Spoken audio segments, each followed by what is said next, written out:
ਇਸ ਕਾਇਨਾਤ ਵਿੱਚੋਂ ਜਿਹਦੇ ਵਿੱਚ ਅਕਾਲ ਪੁਰਖ ਵੱਸਦਾ ਆ, ਜੇ ਕਿਸੇ ਵੀ ਜੀਅ ਦੇ ਖਿਲਾਫ, ਕਿਸੇ ਵੀ ਇਸ ਕਾਇਨਾਤ ਦੇ ਕਿਸੇ ਵੀ ਹਿੱਸੇ ਦੇ ਖਿਲਾਫ ਜ਼ੁਲਮ ਹੁੰਦਾ ਹੈ, ਉਹ ਸਿੱਖ ਵਾਸਤੇ ਅਸਹਿ ਆ, ਉਹ ਬਰਦਾਸ਼ਤ ਨਹੀਂ ਕੀਤਾ ਜਾ ਸਕਦਾ। ਰਾਜ ਦਾ ਵਾਹਿਦ ਸੋਮਾ ਅਕਾਲ ਪੁਰਖ ਆ। ਰਾਜ ਉਹਨਾਂ ਲੋਕਾਂ ਨੂੰ, ਉਹਨਾਂ ਕੌਮਾਂ ਨੂੰ ਮਿਲਦਾ ਜਿਨ੍ਹਾਂ ਤੇ ਅਕਾਲ ਪੁਰਖ ਬਖਸ਼ਿਸ਼ ਕਰਦਾ ਹੈ ਤੇ ਜਿਨ੍ਹਾਂ ਦੀ ਤੇਗ ਦੇ ਵਿੱਚ ਜ਼ੋਰ ਆ। 47 ਵੇਲੇ ਵਿਸ਼ਵ ਜੰਗਾਂ ਤੋਂ ਬਾਅਦ ਜੋ ਆਲੇ ਦੁਆਲੇ ਦੁਨੀਆ ਭਰ ਦੇ ਵਿੱਚ ਜੋ ਟੁੱਟ ਭੱਜ ਚੱਲ ਰਹੀ ਸੀਗੀ, ਜੋ ਨਵੇਂ ਸਿਰਿਓਂ ਵਰਲਡ ਆਰਡਰ ਜਿਹੜਾ ਵਿਸ਼ਵ ਪ੍ਰਬੰਧ ਤੈਅ ਹੋਣਾ ਸੀਗਾ, ਜਿਹੜਾ 1945 ਤੋਂ ਬਾਅਦ ਦਾ ਬਣਿਆ, ਉਸੇ ਵਿੱਚੋਂ 47 ਨਿਕਲੀ ਆ ਵੀ ਫਰੰਗੀ ਨੇ ਸਾਊਥ ਏਸ਼ੀਆ, ਇੰਡੀਆ ਛੱਡ ਕੇ ਜਿਹੜੇ ਇਹ ਸਟੇਟ ਉਹਨਾਂ ਨੇ ਆਪ ਉਸਾਰਿਆ ਸੀਗਾ, ਉਹਦੀ ਚਾਬੀ ਬਿੱਪਰ ਨੂੰ ਫੜਾ ਗਏ। 47 ਦੇ ਵਿੱਚ ਜੋ ਗਲਤੀ ਦੀ ਗੱਲ ਕਰਦੇ ਆ, ਉਹ ਇੱਕ ਫੈਸਲਾ ਨਹੀਂ ਸੀਗਾ, ਉਹ ਸਾਡੀ ਬੁਨਿਆਦੀ ਸਮਝ ਦੇ ਵਿੱਚ ਆਏ ਵਿਗਾੜ ਦਾ ਨਤੀਜਾ ਸੀ। ਜੋ ਰਾਜ ਦੇ ਸੋਮੇ ਬਾਰੇ, ਰਾਜ ਦੇ ਸੰਕਲਪ ਬਾਰੇ ਜਿਹੜੀ ਸਮਝ ਬਣੀ ਸੀਗੀ ਵੀ ਜਿਹੜਾ ਸਾਮਰਾਜ ਇੱਥੋਂ ਚੱਲ ਰਿਹਾ, ਉਹਨੇ ਸਾਡੀ ਝੋਲੀ ਦੇ ਵਿੱਚ ਰਾਜ ਪਾ ਕੇ ਜਾਣੀ ਹੈ, ਸ਼ਾਇਦ ਵੀ ਉਹਦੇ ਨਾਲ ਗੱਲਬਾਤ ਕਰਕੇ ਉਹਨਾਂ ਦੇ ਅੱਗੇ ਲਿਖ ਕੇ ਉਹਨਾਂ ਦੀਆਂ ਬੇਨਤੀਆਂ ਕਰ ਲਾਂਗੇ ਵੀ ਤੁਸੀਂ ਸਾਨੂੰ ਰਾਜ ਸਾਨੂੰ ਦੇ ਦਿਓ। ਜੋ ਵੀ ਇੰਡੀਆ ਦੇ ਆਲੇ ਦੁਆਲੇ ਜਿਹੜੇ ਨੇਬਰਸ ਹੈਗੇ, ਗੁਆਂਢੀ ਹੈਗੇ ਆ, ਉਹਨਾਂ ਸਾਰਿਆਂ ਦੇ ਵਿੱਚ ਇਨਸਟੇਬਿਲਿਟੀ ਐਂਡ ਇੰਟਰਨੈਸ਼ਨਲ ਫੋਰਸਿਸ ਕਰਕੇ ਤੇ ਜਿਹੜੇ ਸੋਸ਼ਲ ਫੋਰਸਿਸ, ਜਿਹੜੇ ਸਮਾਜਿਕ ਤੌਰ ਤੇ ਜਿਹੜੀ ਪੋਲਰਾਈਜੇਸ਼ਨ, ਜਿਹੜੀ ਤੰਗੀ, ਜਿਹੜੀ ਪਰੇਸ਼ਾਨੀ ਕਰਕੇ ਵੱਧ ਰਹੀ ਆ, ਉਹ ਸਾਡੇ ਆਲੇ ਦੁਆਲੇ ਸਾਡੇ ਹਾਲਾਤ, ਉਹਦੇ ਵਿੱਚ ਬਹੁਤ ਸਾਰੀਆਂ ਸੰਭਾਵਨਾਵਾਂ ਸਿੱਖਾਂ ਵਾਸਤੇ ਵੀ ਬਣਦੀ ਜਾ ਰਹੀ ਹੈ। ਦੀਨ ਦੁਨੀ ਦੇ ਪਾਤਸ਼ਾਹ ਸਾਹਿਬ ਸ੍ਰੀ ਗੁਰੂ ਗ੍ਰੰਥ ਸਾਹਿਬ ਜੀ ਮਹਾਰਾਜ ਦੇ ਚਰਨਾਂ ਦੇ ਨਿੱਘ ਮਾਣ ਰਹੇ ਗੁਰੂ ਖਾਲਸਾ ਜੀਓ, ਗੱਜ ਕੇ ਫਤਿਹ ਬੁਲਾਓ। ਵਾਹਿਗੁਰੂ ਜੀ ਕਾ ਖਾਲਸਾ, ਵਾਹਿਗੁਰੂ ਜੀ ਕੀ ਫਤਿਹ। ਅੱਜ ਆਪਾਂ ਜਿਸ ਇਤਿਹਾਸਕ ਦਿਹਾੜੇ ਨੂੰ ਯਾਦ ਕਰਨ ਵਾਸਤੇ ਇਕੱਤਰ ਹੋਏ ਹਾਂ, ਜਿੱਥੇ ਆਪਾਂ 1986 ਦੇ ਸਰਬੱਤ ਖਾਲਸਾ ਦੇ ਵਿੱਚ ਤੇ ਉਸ ਤੋਂ ਬਾਅਦ ਚੱਲੀ ਜੁਝਾਰੂ ਲਹਿਰ ਦੇ ਵਿੱਚ ਜਿਨ੍ਹਾਂ ਸਿੰਘਾਂ ਸਿੰਘਣੀਆਂ ਨੇ ਆਪਣੀਆਂ ਸੇਵਾਵਾਂ ਕੀਤੀਆਂ, ਘਾਲੀਆਂ, ਸ਼ਹਾਦਤਾਂ ਦਿੱਤੀਆਂ, ਉਹਨਾਂ ਦੇ ਸਿਰੜ ਨੂੰ, ਉਹਨਾਂ ਦੀ ਕੁਰਬਾਨੀ ਨੂੰ ਜਿੱਥੇ ਆਪਾਂ ਸਿਜਦਾ ਕਰਨ ਵਾਸਤੇ ਆਏ ਹਾਂ, ਉੱਥੇ ਨਾਲ ਆਪਾਂ ਉਸ ਇਤਿਹਾਸਕ ਦਿਹਾੜੇ ਤੇ ਉਸ ਇਤਿਹਾਸਕ ਦਿਹਾੜੇ ਵਿੱਚੋਂ ਨਿਕਲੇ ਖੜਕੂ ਸੰਘਰਸ਼ ਤੋਂ ਸੇਧ ਲੈਣ ਵਾਸਤੇ ਆਪਾਂ ਇਕੱਤਰ ਹੋਏ ਹਾਂ। ਕਿਉਂਕਿ ਪਿਛਲੇ ਕੁਝ ਸਾਲਾਂ ਦੇ ਵਿੱਚ ਜਿੱਥੇ ਵੀ ਆਪਾਂ ਵਿਚਰਦੇ ਹੈਗੇ ਹਾਂ, ਭਾਵੇਂ ਨੌਜਵਾਨਾਂ ਦੇ ਵਿੱਚ, ਭਾਵੇਂ ਬਜ਼ੁਰਗਾਂ ਦੇ ਵਿੱਚ, ਭਾਵੇਂ ਬੱਚਿਆਂ ਦੇ ਵਿੱਚ, ਤਾਂ ਆਪਣੀ ਸੰਗਤ ਦੇ ਵਿੱਚ ਇੱਕ ਨਵੀਂ ਕਿਸਮ ਦੀ ਸ਼ਿੱਦਤ, ਉਤਸ਼ਾਹ ਤੇ ਚਾਅ ਕਈ ਸਾਲਾਂ ਤੋਂ ਸਾਨੂੰ ਦੇਖਣ ਨੂੰ ਮਿਲ ਰਿਹਾ।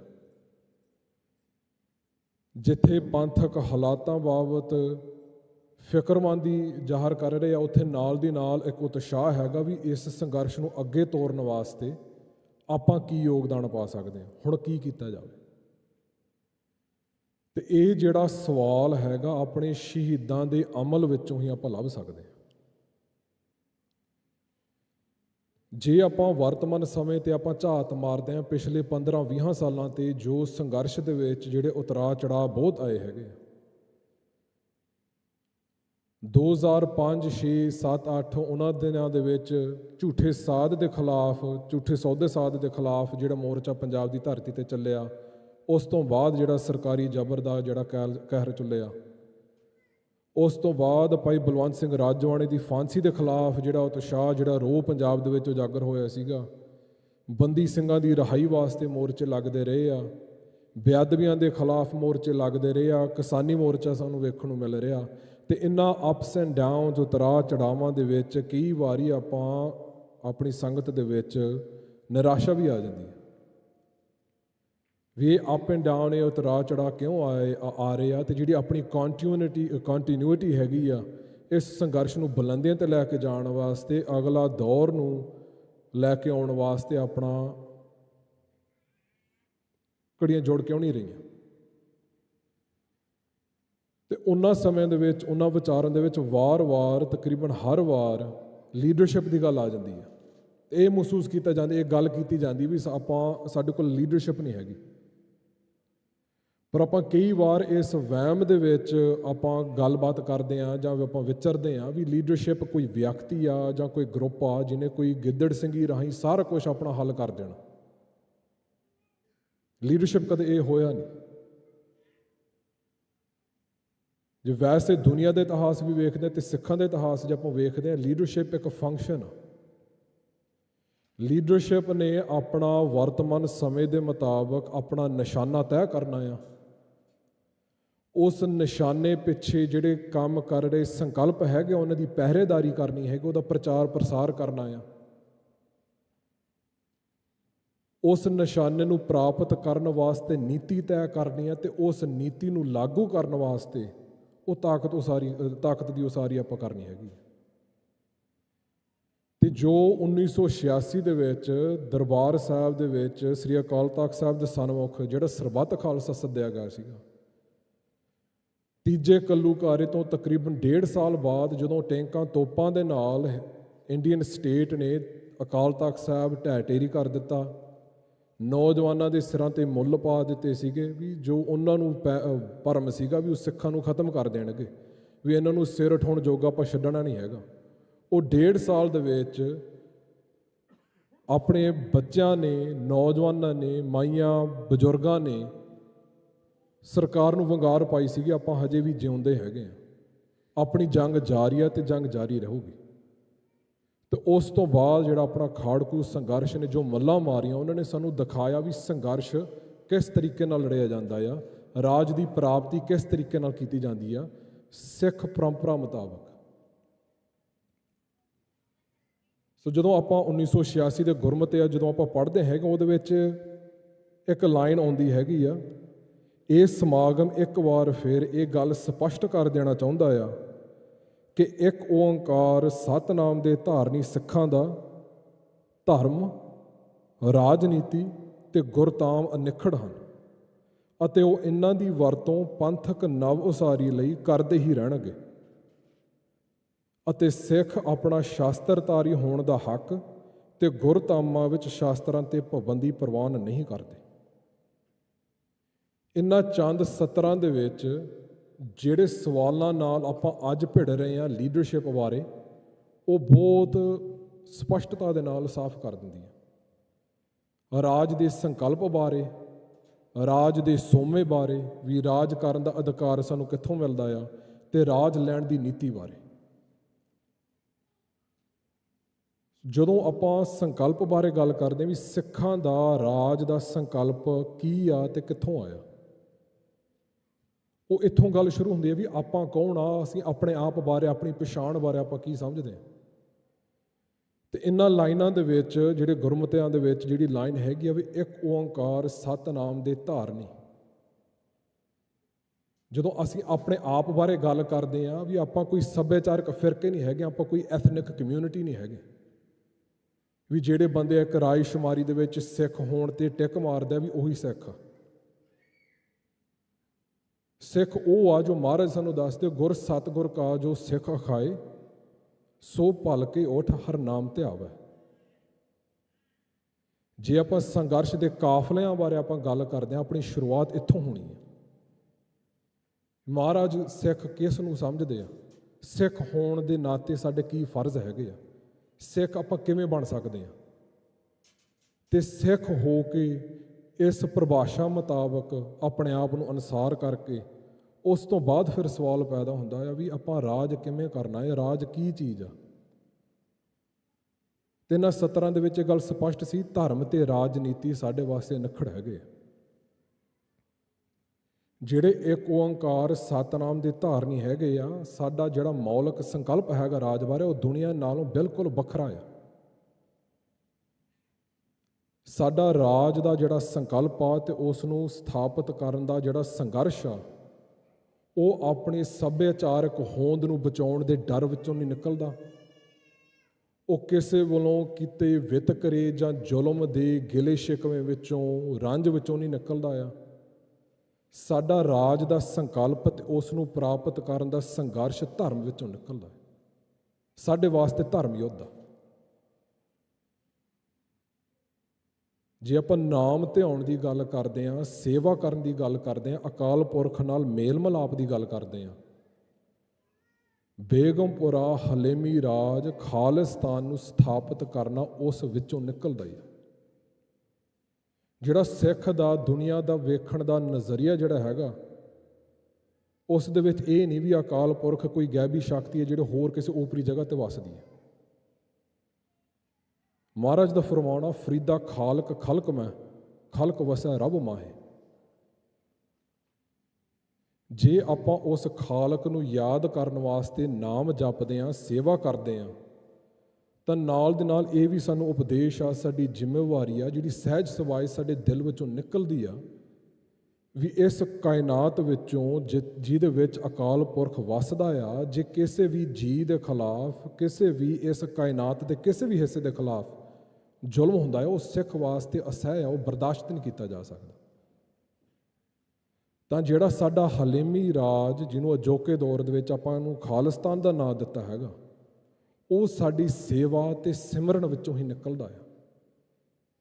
ਵੀ ਇੱਕ ਐਸਾ ਸਮਾਜ, ਇੱਕ ਐਸਾ ਰਾਜ ਆਪਾਂ ਸਥਾਪਿਤ ਕਰਨਾ ਜੋ ਗੁਰੂ ਮਹਾਰਾਜ ਦੇ ਜਿਹੜਾ ਦ੍ਰਿਸ਼ਟੀਕੋਣ, ਜਿਹੜਾ ਨਿਆਂ ਦੇ ਉੱਪਰ ਟਿਕਿਆ ਹੋਇਆ, ਜਿਹਦਾ ਆਧਾਰ ਸਰਬੱਤ ਦਾ ਭਲਾ ਆ, ਉਹਨੂੰ ਸਥਾਪਿਤ ਕਰਨ ਦਾ ਜਿਹੜਾ ਸਾਡਾ ਧਾਰਮਿਕ, ਸਾਡੀ ਰੂਹਾਨੀ ਜ਼ਿੰਮੇਵਾਰੀ ਆ। ਤੇ ਜ਼ਿੰਮੇਵਾਰੀ ਹੀ ਨਹੀਂ, ਉਸ ਵਿੱਚੋਂ ਸਾਨੂੰ ਰੂਹਾਨੀ ਰਸ ਆਉਂਦਾ ਹੈ। ਉਸ ਸੇਵਾ ਤੇ ਸਿਮਰਨ ਵਿੱਚੋਂ ਸਾਨੂੰ ਮਹਾਰਾਜ ਦੇ ਚਰਨ ਵਿੱਚ ਕੁਰਬਾਨ ਹੋਣ ਦਾ ਚਾਅ ਪੈਦਾ ਹੁੰਦਾ ਹੈ।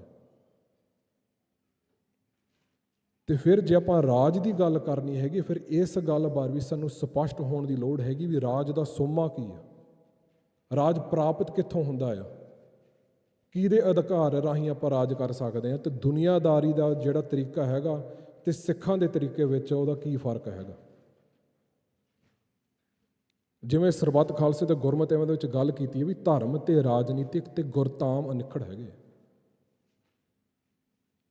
ਰਾਜ ਤੇ ਗੁਰਤਾਮਾਂ ਦਾ ਸਾਨੂੰ ਸਮਝਣ ਦੀ ਲੋੜ ਹੈਗੀ ਵੀ ਇਹਦਾ ਰਿਸ਼ਤਾ ਕੀ ਹੈ, ਕਿਉਂਕਿ ਸਾਡੇ ਵਾਸਤੇ ਜਿਹੜੇ ਆਪਣੇ ਗੁਰ ਅਸਥਾਨ ਹੈਗੇ ਸਿਰਫ ਪੂਜਾ ਦੇ ਕੇਂਦਰ ਨਹੀਂ ਹੈਗੇ, ਸਾਡੇ ਵਾਸਤੇ ਕਿਲੇ ਹੈਗੇ। ਵੀ ਜਿਹੜਾ ਵਿਲੱਖਣ ਕਿਸਮ ਦਾ ਆਪਾਂ ਰਾਜ ਸਥਾਪਿਤ ਕਰਨਾ, ਉਹਦੀ ਉਸਾਰੀ ਗੁਰਦੁਆਰੇ ਸਾਹਿਬਾਨਾਂ ਤੋਂ ਹੀ ਸ਼ੁਰੂ ਹੁੰਦੀ ਹੈ। ਰਾਜ ਦਾ ਜਿਹੜਾ ਸੋਮਾ ਆ, ਰਾਜ ਕਰਨ ਦਾ ਜਿਹੜਾ ਅਧਿਕਾਰ ਹੈਗਾ, ਆਥੋਰਾਈਜ਼ੇਸ਼ਨ ਜਾਂ ਪਰਮਿਸ਼ਨ, ਸਾਨੂੰ ਦੁਨੀਆ ਦੀ ਕਿਸੇ ਵੀ ਤਾਕਤ ਤੋਂ ਸਾਨੂੰ ਲੈਣ ਦੀ ਲੋੜ ਨਹੀਂ ਹੈਗੀ। ਮਹਾਰਾਜ ਨੇ ਸਾਨੂੰ ਗੁਰਿਆਈ ਸੌਂਪ ਕੇ ਸਾਡੀ ਝੋਲੀ ਵਿੱਚ ਸਾਨੂੰ ਉਹਦੇ ਨਾਲ ਨਵਾਜਿਆ। ਤੇ ਜੇ ਆਪਾਂ ਇਤਿਹਾਸ ਤੇ ਝਾਤ ਮਾਰਦੇ ਹਾਂ, ਇਤਿਹਾਸ ਦੇ ਹਰ ਦੌਰ ਦੇ ਵਿੱਚ ਸਿੱਖਾਂ ਨੂੰ, ਗੁਰੂ ਖਾਲਸਾ ਪੰਥ ਨੂੰ ਇਸ ਗੱਲ ਬਾਰੇ ਬਿਲਕੁਲ ਸਪਸ਼ਟਤਾ ਸੀ।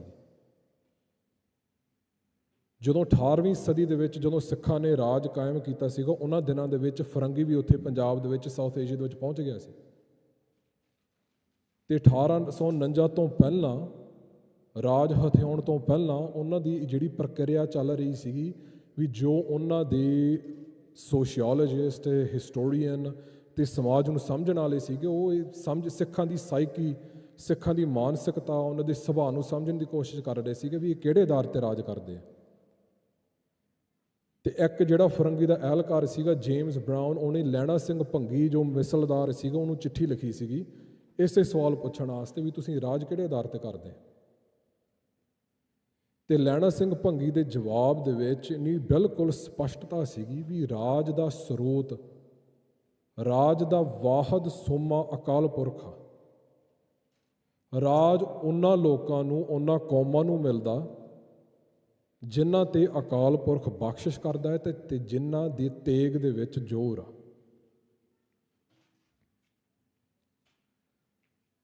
ਇੱਕ ਹੋਰ ਜਿਹੜਾ ਫਰੰਗੀਆਂ ਦਾ ਨੁਮਾਇੰਦਾ ਸੀਗਾ, ਜਦੋਂ ਰਤਨ ਸਿੰਘ ਭੰਗੂ ਕੋਲ ਗਏ, ਉਹਨੇ ਵੀ ਇਹੀ ਸਵਾਲ ਪੁੱਛਿਆ, ਸਿੰਘਨ ਪਾਇਓ ਰਾਜ ਕਿਮ ਉਹ ਦੀਨੇ ਕਿਨ ਪਾਤਸ਼ਾਹੀ। ਵੀ ਸਿੰਘਾਂ ਨੇ ਰਾਜ ਕਿਵੇਂ ਪਾ ਲਿਆ, ਵੀ ਸਿੰਘਾਂ ਨੂੰ ਪਾਤਸ਼ਾਹੀ ਕਿਹਨੇ ਦਿੱਤੀ ਆ। ਰਤਨ ਸਿੰਘ ਭੰਗੂ ਦਾ ਜਵਾਬ ਸਪਸ਼ਟ ਸੀ, ਸਿੰਘਨ ਪਾਤਸ਼ਾਹੀ ਸ਼ਾਹ ਸੱਚੇ ਦੇਈ। ਸਿੱਖਾਂ ਨੂੰ ਰਾਜ ਅਕਾਲ ਪੁਰਖ ਨੇ ਦਿੱਤਾ ਹੈ। ਹੋਰ ਕਿਸੇ ਵੀ ਤਾਕਤ, ਹੋਰ ਕਿਸੇ ਵੀ ਮੁਲਕ, ਹੋਰ ਕਿਸੇ ਵੀ ਫੋਰਸ ਵੱਲ ਸਿੱਖਾਂ ਨੇ ਕਦੇ ਮੂੰਹ ਨਹੀਂ ਕੀਤਾ। ਹੋਰ ਕਿਸੇ ਵੱਲੋਂ ਕੋਈ ਆਸ ਨਹੀਂ ਲੱਭੀ, ਹੋਰ ਕਿਸਾਂ ਤੇ ਨਿਰਭਰ ਨਹੀਂ ਕਦੇ ਹੋਏ ਵੀ ਤੁਸੀਂ ਸਾਨੂੰ ਰਾਜ, ਸਾਡੀ ਝੋਲੀ ਤੁਸੀਂ ਪਾ ਕੇ ਦਿਓ। ਇਸੇ ਹੀ ਤਰ੍ਹਾਂ ਜੋ 1986 ਦੇ ਵਿੱਚ ਸਰਬੱਤ ਖਾਲਸਾ ਹੋਇਆ, ਜਿਹੜੀ ਪੰਥਕ ਕਮੇਟੀ ਸਥਾਪਿਤ ਕੀਤੀ ਗਈ, ਤੇ ਉਸ ਤੋਂ ਬਾਅਦ ਜਿਹੜੀਆਂ ਜੁਝਾਰੂ ਜਥੇਬੰਦੀਆਂ ਸਥਾਪਿਤ ਹੋਈਆਂ ਜਿਨ੍ਹਾਂ ਨੇ ਇਸ ਸੰਘਰਸ਼ ਨੂੰ ਅੱਗੇ ਤੋਰਿਆ, ਉਹਨਾਂ ਦੇ ਸਾਰੇ ਅਮਲ ਵਿੱਚੋਂ, ਇਤਿਹਾਸ ਵਿੱਚੋਂ, ਕਾਰਨਾਮੇ ਵਿੱਚੋਂ ਇੱਕੋ ਹੀ ਗੱਲ ਝਲਕਦੀ ਹੈਗੀ ਆ ਵੀ ਉਹਨਾਂ ਨੂੰ ਸਪਸ਼ਟਤਾ ਆ ਵੀ ਕਿਸੇ ਤੋਂ ਇਜਾਜ਼ਤ ਲੈਣ ਦੀ ਲੋੜ ਨਹੀਂ ਹੈਗੀ, ਕਿਸੇ ਕੋਲੋਂ ਆਥੋਰਾਈਜ਼ੇਸ਼ਨ ਦੀ ਲੋੜ ਨਹੀਂ ਹੈਗੀ, ਪਰਮਿਸ਼ਨ ਦੀ ਲੋੜ ਨਹੀਂ ਹੈਗੀ। ਜੋ ਸਿੱਖਾਂ ਦਾ ਬਲ ਆ, ਰਾਜ ਕਰਨ ਦਾ ਅਧਿਕਾਰ, ਜਿਹੜੀ ਸਾਨੂੰ ਅਥਾਰਟੀ ਮਿਲਣੀ ਹੈਗੀ ਆਪਣੇ ਗੁਰਧਾਮਾਂ ਵਿੱਚੋਂ, ਸਰਬੱਤ ਖਾਲਸੇ ਵਿੱਚੋਂ ਮਿਲਣੀ ਆ, ਅਤੇ ਉਸ ਆਧਾਰ 'ਤੇ ਆਪਾਂ ਆਪਣੀ ਸੰਗਤ ਦੀ ਲਾਮਬੰਦੀ ਕਰਨੀ ਅਤੇ ਆਪਾਂ ਨੀਤੀ ਲਾਗੂ ਕਰਨੀ। ਅਤੇ ਉਹਨਾਂ ਗੁਰਮਤਿਆਂ ਵਿੱਚੋਂ ਉਹ ਜਿਹੜੀ ਲਾਈਨ ਪੜ੍ਹੀ ਸੀਗੀ, ਉਹਦੇ ਵਿੱਚੋਂ ਜਿਹੜੀ ਸ਼ਸਤਰਧਾਰੀ ਹੋਣ ਦਾ ਜਿਹੜਾ ਹੱਕ ਹੈਗਾ, ਉਹਦੇ ਵਿੱਚੋਂ ਸਾਡੀ ਨੀਤੀ ਝਲਕਦੀ ਹੈ। ਜਦੋਂ ਖਾਲਸਾ ਇਸ ਧਰਤੀ ਉੱਪਰ ਵਿਚਰਦਾ ਆ, ਸੁਤੰਤਰ ਹੋ ਕੇ ਵਿਚਰਦਾ ਹੈ। ਖਾਲਸੋ ਹੋਵੇ ਖੁਦ ਖੁਦਾ, ਜਿਮ ਖੂਬੀ ਖੂਬ ਖੁਦਾਏ, ਆਨ ਨਾ ਮਾਨੈ ਕਿਸੇ ਕੀ ਇੱਕ ਬਿਨ ਸੱਚੇ ਪਾਤਸ਼ਾਹ। ਵੀ ਜਦੋਂ ਖਾਲਸਾ ਇਸ ਧਰਤੀ ਉੱਪਰ ਵਿਚਰਦਾ ਆ, ਅਕਾਲ ਪੁਰਖ ਦਾ ਰੂਪ ਹੋ ਕੇ ਵਿਚਰਦਾ ਆ, ਇਨਸਾਫ ਕਰਨ ਅਤੇ ਰਾਜ ਸਥਾਪਿਤ ਕਰਨ ਵਾਸਤੇ ਕਿਸੇ ਕੋਲੋਂ ਕੋਈ ਅਧਿਕਾਰ ਜਾਂ ਪਰਮਿਸ਼ਨ, ਇਜਾਜ਼ਤ ਨਹੀਂ ਚਾਹੀਦੀ।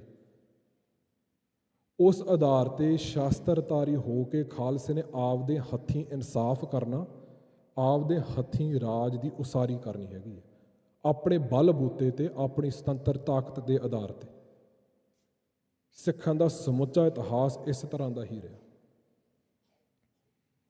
ਜਦੋਂ ਆਪਾਂ 18ਵੀਂ ਸਦੀ ਦਾ ਇਤਿਹਾਸ ਵੇਖਦੇ ਹਾਂ ਅਤੇ 47 ਵੇਲੇ ਦੇ ਇਤਿਹਾਸ ਨੂੰ ਜਦੋਂ ਆਪਾਂ ਪਰਖਦੇ ਹਾਂ, ਦੋਵਾਂ ਦਾ ਮੁਲਾਂਕਣ ਕਰਦੇ ਹਾਂ, ਜਿੰਨੇ ਵੀ ਪੰਥਕ ਸਮਾਗਮਾਂ ਦੇ ਵਿੱਚ ਆਪਾਂ ਜਾਂਦੇ, ਜਦੋਂ ਦੀ ਮੈਂ ਸੁਰਤ ਸੰਭਾਲੀ ਹੈਗੀ ਹੈ, ਇੱਕ ਗੱਲ ਵਾਰ-ਵਾਰੀ ਜਿਹੜੀ ਦੁਹਰਾਈ ਜਾਂਦੀ ਹੈ ਵੀ 47 ਦੇ ਵਿੱਚ ਇੱਕ ਗਲਤੀ ਕੀਤੀ ਗਈ ਸੀਗੀ। ਜੇ ਆਪਾਂ ਗਲਤੀ ਦੁਹਰਾਉਣੀ ਨਹੀਂ ਹੈਗੀ ਤਾਂ ਉਸ ਗਲਤੀ ਨੂੰ ਸਾਨੂੰ ਬਰੀਕੀ ਨਾਲ ਸਾਨੂੰ ਸਮਝਣ ਦੀ ਲੋੜ ਹੈਗੀ ਵੀ 47 ਦੇ ਵਿੱਚ ਸਿੱਖਾਂ ਦੀ ਗਲਤੀ ਕਿਹੜੀ ਸੀ, ਅਤੇ ਉਹ ਗਲਤੀ ਨੂੰ ਸੁਧਾਰਨ ਵਾਸਤੇ ਸਾਨੂੰ ਇਤਿਹਾਸ ਤੋਂ ਪੜ੍ਹ ਕੇ ਸਮਝਣਾ ਪਊ ਵੀ ਸਿੱਖਾਂ ਦਾ ਰਾਹੇ ਅਮਲ ਕਿਸ ਤਰ੍ਹਾਂ ਦਾ ਰਿਹਾ। ਜਿਹੜੇ 18ਵੀਂ ਸਦੀ ਦੇ ਵਿੱਚ ਜਦੋਂ ਸਿੱਖਾਂ ਨੇ ਮਿਸਲ ਰਾਜ, ਰਾਖੀ ਪ੍ਰਬੰਧ, ਫਿਰ ਮਿਸਲ ਰਾਜ, ਫਿਰ ਸਰਕਾਰੇ ਖਾਲਸਾ ਸਥਾਪਿਤ ਕੀਤਾ ਸੀ, ਅਤੇ ਜੋ 47 ਵੇਲੇ ਦੇ ਹਾਲਾਤ ਸੀਗੇ, ਲਗਭਗ ਬਹੁਤ ਜ਼ਿਆਦੀਆਂ ਸਮਾਨਤਾਵਾਂ ਸੀਗੀਆਂ। ਇੰਟਰਨੈਸ਼ਨਲ ਲੈਵਲ 'ਤੇ ਜਿਹੜੀ ਕਸ਼ਮਕਸ਼ ਚੱਲ ਰਹੀ ਸੀ ਤਾਕਤਾਂ ਦੇ ਵਿਚਕਾਰ, 18ਵੀਂ ਸਦੀ ਦੇ ਵਿੱਚ ਪੰਜਾਬ ਦੇ ਆਲੇ ਦੁਆਲੇ ਇਸ ਖਿੱਤੇ ਦੇ ਵਿੱਚ ਸਿੱਖ ਸੀ, ਮੁਗਲ ਸੀ, ਮਰਾਠੇ ਸੀ, ਫਰੰਗੀ ਸੀ, ਪਠਾਨ ਸੀ, ਜਿਨ੍ਹਾਂ ਦੀ ਆਪਸ ਵਿੱਚ ਇਸ ਸਾਰੇ ਇਲਾਕੇ ਦੇ ਵਿੱਚ ਖਿੱਚੋਤਾਣ ਚੱਲ ਰਹੀ ਸੀ। ਅਤੇ ਉਸ ਖਿੱਚੋਤਾਣ ਵਿੱਚੋਂ, ਉਸ ਇਨਸਟੇਬਿਲਿਟੀ ਵਿੱਚੋਂ ਮੌਕੇ ਬਣੇ, ਸੰਭਾਵਨਾਵਾਂ ਬਣੀਆਂ ਅਤੇ ਖਾਲਸੇ ਨੇ ਮੌਕਾ ਸਾਂਭਿਆ। 47 ਵੇਲੇ ਵਿਸ਼ਵ ਜੰਗਾਂ ਤੋਂ ਬਾਅਦ ਜੋ ਆਲੇ ਦੁਆਲੇ ਦੁਨੀਆ ਭਰ ਦੇ ਵਿੱਚ ਜੋ ਟੁੱਟ ਭੱਜ ਚੱਲ ਰਹੀ ਸੀਗੀ, ਜੋ ਨਵੇਂ ਸਿਰਿਓਂ ਵਰਲਡ ਆਰਡਰ ਜਿਹੜਾ ਵਿਸ਼ਵ ਪ੍ਰਬੰਧ ਤੈਅ ਹੋਣਾ ਸੀਗਾ, ਜਿਹੜਾ 1945 ਤੋਂ ਬਾਅਦ ਦਾ ਬਣਿਆ, ਉਸੇ ਵਿੱਚੋਂ 47 ਨਿਕਲੀ ਆ ਵੀ ਫਰੰਗੀ ਨੇ ਸਾਊਥ ਏਸ਼ੀਆ, ਇੰਡੀਆ ਛੱਡ ਕੇ ਜਿਹੜਾ ਇਹ ਸਟੇਟ ਉਹਨਾਂ ਨੇ ਆਪ ਉਸਾਰਿਆ ਸੀਗਾ, ਉਹਦੀ ਚਾਬੀ ਬਿੱਪਰ ਨੂੰ ਫੜਾ ਗਏ। ਜਿਹੜੀ ਦੋਵੇਂ ਸਮਿਆਂ ਦੇ ਵਿੱਚ ਜਿਹੜੀ ਅੰਦਰੂਨੀ ਤੌਰ 'ਤੇ ਜਿਹੜੇ ਸਾਮਰਾਜ ਸੀ, ਜਿਹੜਾ ਉਹਨਾਂ ਦੇ ਅੰਦਰੂਨੀ ਤੌਰ 'ਤੇ ਜਿਹੜੀ ਕਸ਼ਮਕਸ਼ ਚੱਲ ਰਹੀ ਸੀ, ਆਪ ਜਰਜਰਾ ਹੋ ਰਹੇ ਸੀਗੇ। ਮੁਗਲ ਦਰਬਾਰ ਦੇ ਵਿੱਚ ਆਪਸ ਵਿੱਚ ਉਹ ਖੈਬੜ ਰਹੇ ਸੀਗੇ, ਆਪਸ ਵਿੱਚ ਲੜ ਰਹੇ ਸੀਗੇ। 47 ਵੇਲੇ ਵੀ ਇੰਡੀਆ ਦੇ ਵਿੱਚ ਵੀ ਅਤੇ UK ਦੇ ਵਿੱਚ ਵੀ ਆਪਸ ਵਿੱਚ ਪੋਲੀਟੀਕਲ ਜਿਹੜੀ ਕਸ਼ਮਕਸ਼ ਚੱਲ ਰਹੀ ਸੀ, ਇੰਸਟੇਬਿਲਿਟੀ ਬਣਦੀ ਸੀਗੀ। ਅਤੇ ਜਿਹੜਾ ਤੀਜਾ ਨੁਕਤਾ ਵੀ ਜਿਹੜੇ ਲੋਕ ਇਹਨਾਂ ਹਾਲਾਤਾਂ ਦੇ ਵਿੱਚ, ਜੰਗਾਂ ਯੁੱਧਾਂ ਦੇ ਸਮਾਂ ਦੇ ਵਿੱਚ, ਇਕਨੋਮਿਕ ਮੰਦਹਾਲੀ ਦੇ ਵਿੱਚ, ਜਦੋਂ ਟੈਰਫ, ਜੰਗਾਂ ਯੁੱਧਾਂ, ਕੁਦਰਤੀ ਆਫਤਾਂ ਆਉਂਦੀਆਂ ਤਾਂ ਲੋਕ ਨਪੀੜੇ ਜਾਂਦੇ ਆ, ਤਾਂ ਲੋਕ ਲੱਭਦੇ ਆ ਵੀ ਸਾਨੂੰ ਕੋਈ ਬਦਲ ਮਿਲੇ। 18ਵੀਂ ਸਦੀ ਦੇ ਵਿੱਚ ਉਹਨਾਂ ਹਾਲਾਤਾਂ ਦੇ ਵਿੱਚ ਖਾਲਸੇ ਨੇ ਤੇਗ ਵਾਹੀ, ਖਾਲਸੇ ਨੇ ਖੁਦ ਖੁਦਾ ਹੋ ਕੇ ਇਨਸਾਫ ਕੀਤਾ ਅਤੇ ਰਾਜ ਆਪਣੇ ਬਲ ਬੂਤੇ 'ਤੇ ਸਥਾਪਿਤ ਕੀਤਾ। ਛੋਟੇ ਛੋਟੇ ਜਥਿਆਂ ਦੇ ਰੂਪ ਦੇ ਵਿੱਚ ਗਰੀਬ ਦੀ ਰੱਖਿਆ, ਜਰਵਾਣੀ ਦੀ ਪੱਖਿਆ ਕਰਦਿਆਂ ਹੋਇਆਂ ਰਾਖੀ ਪ੍ਰਬੰਧ ਸਿਰਜ ਕੇ ਆਪਣੀ ਤਾਕਤ, ਸੁਤੰਤਰ ਸੰਸਥਾਵਾਂ ਦੇ ਆਧਾਰ 'ਤੇ ਆਪਣੀ ਤਾਕਤ ਦੀ ਉਸਾਰੀ ਕੀਤੀ, ਜਿਨ੍ਹਾਂ ਨੇ ਰਾਜ ਦੀਆਂ ਨੀਹਾਂ ਚਿਣੀਆਂ ਖੁਦ ਖੁਦਾ ਹੋ ਗਏ। 47 ਦੇ ਵਿੱਚ ਜੋ ਗਲਤੀ ਦੀ ਗੱਲ ਕਰਦੇ ਹਾਂ, ਉਹ ਇੱਕ ਫੈਸਲਾ ਨਹੀਂ ਸੀਗਾ, ਉਹ ਸਾਡੀ ਬੁਨਿਆਦੀ ਸਮਝ ਦੇ ਵਿੱਚ ਆਏ ਵਿਗਾੜ ਦਾ ਨਤੀਜਾ ਸੀ। ਜੋ ਰਾਜ ਦੇ ਸੋਮੇ ਬਾਰੇ, ਰਾਜ ਦੇ ਸੰਕਲਪ ਬਾਰੇ ਜਿਹੜੀ ਸਮਝ ਬਣੀ ਸੀਗੀ ਵੀ ਜਿਹੜਾ ਸਾਮਰਾਜ ਇੱਥੋਂ ਚੱਲ ਰਿਹਾ, ਉਹਨੇ ਸਾਡੀ ਝੋਲੀ ਦੇ ਵਿੱਚ ਰਾਜ ਪਾ ਕੇ ਜਾਣੀ ਹੈ, ਸ਼ਾਇਦ ਵੀ ਉਹਦੇ ਨਾਲ ਗੱਲਬਾਤ ਕਰਕੇ ਉਹਨਾਂ ਦੇ ਅੱਗੇ ਲਿਖ ਕੇ ਉਹਨਾਂ ਦੀਆਂ ਬੇਨਤੀਆਂ ਕਰ ਲਾਂਗੇ ਵੀ ਤੁਸੀਂ ਸਾਨੂੰ ਰਾਜ ਸਾਨੂੰ ਦੇ ਦਿਓ। ਜਿਹੜਾ ਸਾਡਾ ਜਥੇਬੰਦ ਹੋਣ ਦਾ ਤਰੀਕਾ, ਉਹ ਇੱਕ ਪੋਲੀਟੀਕਲ ਪਾਰਟੀ ਜਿਹੜੇ ਉਸ ਵੇਲੇ ਦੀ ਸਾਮਰਾਜ ਦੇ ਅਧੀਨ ਚੱਲਣ ਵਾਲੀ ਸੀਗੀ, ਇੱਕ ਪਰ ਅਧੀਨ ਸੰਸਥਾ ਸੀ। ਅਤੇ ਜਿਹੜੀ ਨੀਤੀ ਸੀ ਵੀ ਖੁਦਾ ਹੋਣ ਦੀ ਬਜਾਏ ਆਪਾਂ ਹੋਰ ਕਿਸੇ ਦੇ ਅਧੀਨ, ਹੋਰ ਕਿਸੇ 'ਤੇ ਨਿਰਭਰ ਹੋ ਗਏ ਸੀ। ਸੋ ਅੱਜ ਜਦੋਂ ਆਪਣੇ ਆਲੇ ਦੁਆਲੇ ਹਾਲਾਤਾਂ ਨੂੰ ਆਪਾਂ ਵੇਖਦੇ ਹਾਂ, ਸਮਝਣ ਦੀ ਕੋਸ਼ਿਸ਼ ਕਰ ਰਹੇ ਹਾਂ, ਉਸੇ ਤਰ੍ਹਾਂ ਇੰਟਰਨੈਸ਼ਨਲ ਲੈਵਲ 'ਤੇ ਟੁੱਟ ਭੱਜ ਬਿਲਕੁਲ ਸਾਨੂੰ ਸਪਸ਼ਟ ਹੁਣ ਨਜ਼ਰ ਆ ਰਹੀ ਹੈ। ਜਿਹੜੇ ਪਿਛਲੇ ਕਈ ਸਾਲਾਂ ਤੋਂ ਚੱਲ ਰਹੀ ਸੀਗੀ, ਜੋ ਵੱਡੇ ਵੱਡੇ ਅਦਾਰੇ ਸੀ, ਜੋ ਵੱਡੇ ਵੱਡੇ ਗਲੋਬਲ ਅਲਾਇੰਸ ਸੀ, ਜੋ ਇੱਕ ਜੀਓਪੋਲਿਟਿਕਸ ਨੂੰ ਚਲਾਉਣ ਵਾਸਤੇ ਜਿਹੜੇ ਪੱਛਮ ਦਾ ਇੱਕ ਧੁਰਾ ਸੀ, ਜੋ UN ਵਰਗੀਆਂ ਸੰਸਥਾਵਾਂ ਸੀਗੀਆਂ, ਉਹਨਾਂ ਦਾ ਜਿਹੜਾ ਪ੍ਰਭਾਵ ਆ, ਉਹਨਾਂ ਦਾ ਜਿਹੜਾ ਇਨਫਲੂਐਂਸ ਆਪਾਂ ਦੇਖ ਲਿਆ ਪਿਛਲੇ ਕੁਝ ਸਾਲਾਂ ਦੇ ਵਿੱਚ ਬਿਲਕੁਲ ਉਸ ਤਰੀਕੇ ਦਾ ਰੂਪ ਦੇ ਵਿੱਚ ਹੋ ਰਿਹਾ ਨੇ। ਜਿਹੜੀ ਉਹਨਾਂ ਦੀ ਇਫੈਕਟਿਵਨੈਸ ਆ, ਜਿਹੜੀ ਹੈਜਮਨੀ ਸੀਗੀ, ਵੀ ਉਹਨਾਂ ਦਾ ਹੀ ਰੋਬ, ਉਹਨਾਂ ਦਾ ਹੀ ਜ਼ੋਰ ਚੱਲਦਾ ਸੀਗਾ। ਹੁਣ ਇਹ ਸਾਰੇ ਪੋਲਿਟਿਕਸ ਦੇ ਵਿੱਚ ਜਿੱਥੇ ਬਹੁਤ ਸਾਰੀਆਂ ਧੁਰੇ ਬਣੇ ਹੋਏ ਹੈਗੇ ਆ, ਬਹੁਤ ਸਾਰੇ ਕੰਪੀਟੀਸ਼ਨ ਚੱਲ ਰਹੀ ਆ ਆਰਥਿਕ ਤੌਰ 'ਤੇ, ਫੌਜੀ ਤੌਰ 'ਤੇ, ਇਹ ਜਿਹੜੀ ਇਨਸਟੇਬਿਲਿਟੀ ਸਾਡੇ ਆਲੇ ਦੁਆਲੇ ਬਣਦੀ ਜਾ ਰਹੀ ਹੈ, ਸਾਨੂੰ ਦੇਖਣ ਦੀ ਲੋੜ ਹੈਗੀ। ਸ਼੍ਰੀਲੰਕਾ ਦੇ ਵਿੱਚ ਕੁਝ ਸਾਲ ਪਹਿਲਾਂ ਜਿਹੜੀ ਸਰਕਾਰ ਦਾ ਪਲਟਾ ਹੋ ਗਿਆ, ਪਾਕਿਸਤਾਨ ਦੇ ਵਿੱਚ ਇਮਰਾਨ ਖਾਨ ਦਾ ਦਿਨਾਂ ਦੇ ਵਿੱਚ ਪਲਟਾ ਹੋ ਗਿਆ ਸੀਗਾ, ਬੰਗਲਾਦੇਸ਼ ਦੇ ਵਿੱਚ, ਨੇਪਾਲ ਦੇ ਵਿੱਚ, ਆਲੇ ਦੁਆਲੇ ਜੋ ਵੀ ਇੰਡੀਆ ਦੇ ਆਲੇ ਦੁਆਲੇ ਜਿਹੜੇ ਨੇਬਰਸ ਹੈਗੇ, ਗੁਆਂਢੀ ਹੈਗੇ ਆ, ਉਹਨਾਂ ਸਾਰਿਆਂ ਦੇ ਵਿੱਚ ਇਨਸਟੇਬਿਲਿਟੀ ਐਂਡ ਇੰਟਰਨੈਸ਼ਨਲ ਫੋਰਸਿਸ ਕਰਕੇ, ਅਤੇ ਜਿਹੜੇ ਸੋਸ਼ਲ ਫੋਰਸਿਸ, ਜਿਹੜੇ ਸਮਾਜਿਕ ਤੌਰ 'ਤੇ ਜਿਹੜੀ ਪੋਲਰਾਈਜੇਸ਼ਨ, ਜਿਹੜੀ ਤੰਗੀ, ਜਿਹੜੀ ਪਰੇਸ਼ਾਨੀ ਕਰਕੇ ਵੱਧ ਰਹੀ ਆ, ਉਹ ਸਾਡੇ ਆਲੇ ਦੁਆਲੇ, ਸਾਡੇ ਹਾਲਾਤ, ਉਹਦੇ ਵਿੱਚ ਬਹੁਤ ਸਾਰੀਆਂ ਸੰਭਾਵਨਾਵਾਂ ਸਿੱਖਾਂ ਵਾਸਤੇ ਵੀ ਬਣਦੀ ਜਾ ਰਹੀਆਂ।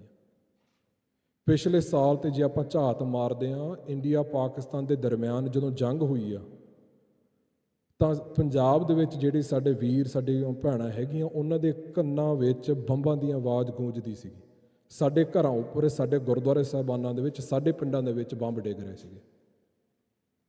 ਜਦੋਂ ਹੜ੍ਹਾਂ ਦੀ ਆਫਤ ਆਈ ਸੀਗੀ, ਉਸ ਵੇਲੇ ਵੀ ਹੋਰ ਕੋਈ ਸਰਕਾਰੀ ਅਦਾਰਾ ਨਹੀਂ ਲੱਭਿਆ। ਸਿੱਖਾਂ ਨੇ, ਸੰਗਤਾਂ ਨੇ ਆਪ ਮੁਹਾਰਾ ਹੋ ਕੇ, ਖੁਦਾ ਹੋ ਕੇ, ਆਪਣੇ ਆਪ ਲਾਮਬੰਦ ਹੋ ਕੇ, ਜੋ ਵੀ ਆਪਣੇ ਭਵਿੱਖ ਦੀ ਨੀਤੀ ਸੀ, ਜੋ ਆਪਣੀਆਂ ਸਮੇਂ ਦੀਆਂ ਲੋੜਾਂ ਸੀਗੀਆਂ, ਉਹਨਾਂ ਨੂੰ ਆਪਣੇ ਹੱਥੀਂ ਲੈਂਦਿਆਂ ਸਿੱਖਾਂ ਨੇ ਆਪਣੀ ਸਰਗਰਮੀ ਕੀਤੀ ਸੀ।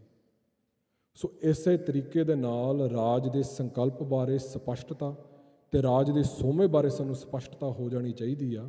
ਜੇ ਆਪਾਂ 1986 ਦੇ ਸਰਬੱਤ ਖਾਲਸੇ ਅਤੇ ਉਸ ਤੋਂ ਬਾਅਦ ਖਾੜਕੂ ਸੰਘਰਸ਼ ਬਾਰੇ ਆਪਾਂ ਉਹਨਾਂ ਨੂੰ ਯਾਦ ਕਰਨਾ, ਉਹਨੂੰ ਸਿਜਦਾ ਕਰਨਾ ਆ, ਵੀ ਆਪਣੀ ਸ਼ੁਰੂਆਤ ਇਸ ਦਰਬਾਰ ਵਿੱਚੋਂ ਹੀ ਹੋਣੀ ਆ, ਆਪਣੇ ਜਥੇਬੰਦੀਆਂ ਵਿੱਚੋਂ ਹੋਣੀ ਆ। ਆਪਣੀ ਸੁਤੰਤਰ ਸੰਸਥਾਵਾਂ ਉਸਾਰ ਕੇ ਆਪਣੇ ਬਲ ਬੂਤੇ 'ਤੇ ਰਾਜ ਦੀਆਂ ਨੀਹਾਂ ਆਪਾਂ ਕਿਸ ਤਰੀਕੇ ਨਾਲ ਚਿਣਨੀਆਂ ਹੈਗੀਆਂ। ਸੋ ਇੰਨੀਆਂ ਕੁ ਬੇਨਤੀਆਂ ਪ੍ਰਵਾਨ ਕਰਿਓ। ਵਾਹਿਗੁਰੂ ਜੀ ਕਾ ਖਾਲਸਾ, ਵਾਹਿਗੁਰੂ ਜੀ ਕੀ ਫਤਿਹ।